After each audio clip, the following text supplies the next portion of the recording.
এক অবাকি মায়ের কথা শুনবেন। 2 বছর আগে আমার কন্যা সন্তান বিদেশ চলে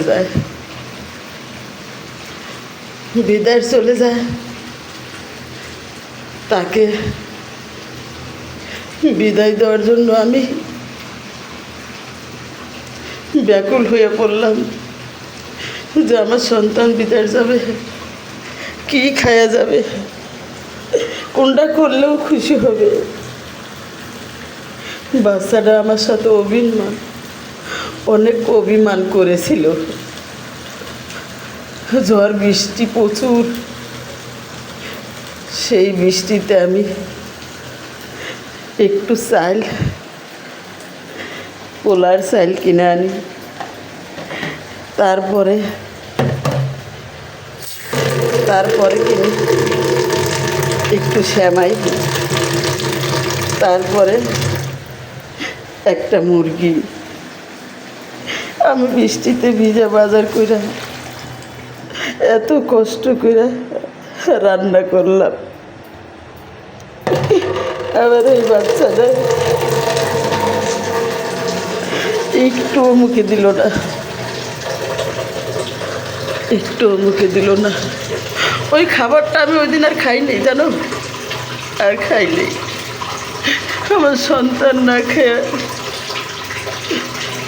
বিদেশ পাড়ি দিল,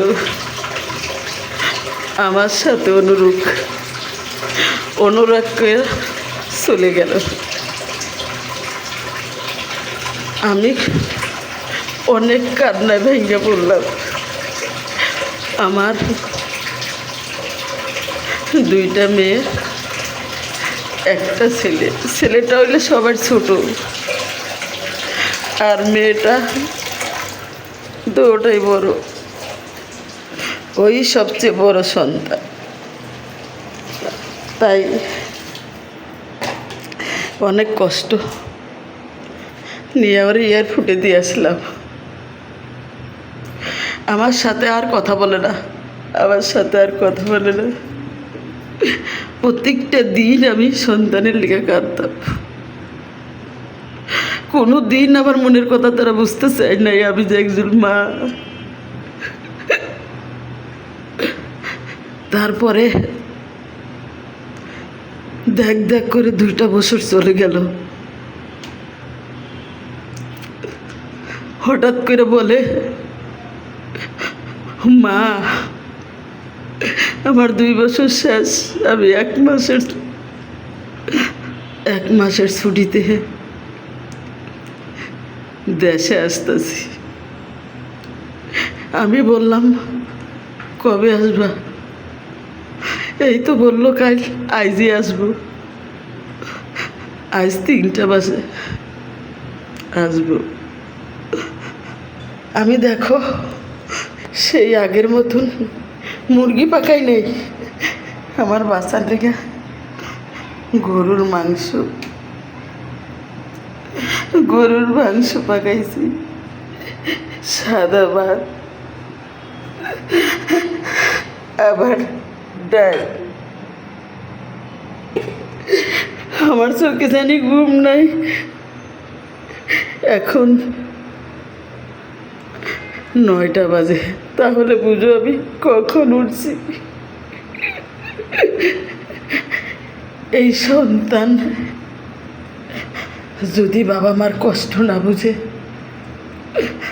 তাহলে আর করার কিছু থাকে না।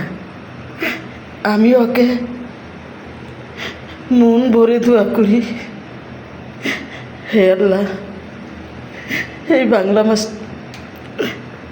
এই বাংলাদেশের মাটিতে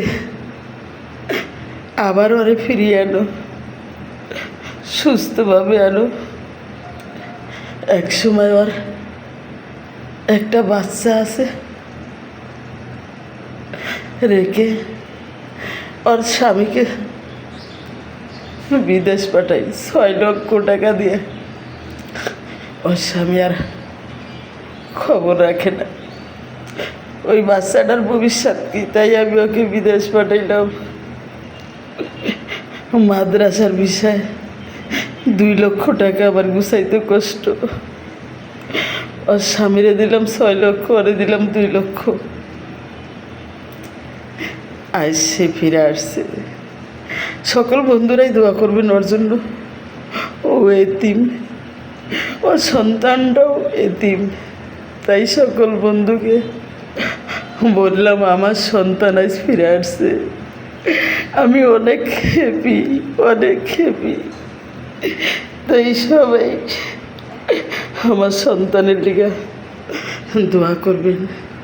হে প্রবাসী ভাইরা, হে প্রবাসী বোনরা, তোমরা তো প্রবাসে থাকো, তোমাদের মাও মনে হয় একই রকম ছটপট ছটপট করে।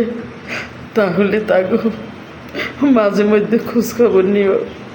মারা অন্যায় করলেও ক্ষমা করে দেয়। মারা আল্লাহর কাছে দুহাত ধরে মোনাজাতে বসে কান্না করে।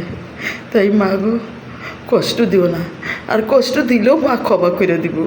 তাই বলে মারে আদর করবা না, যত্ন করবা না, যত্ন করো। তাহলে বন্ধুরা সবাই ভালো থাকবেন, সুস্থ থাকবেন। আমার দোয়া আছে সবার সাথেই।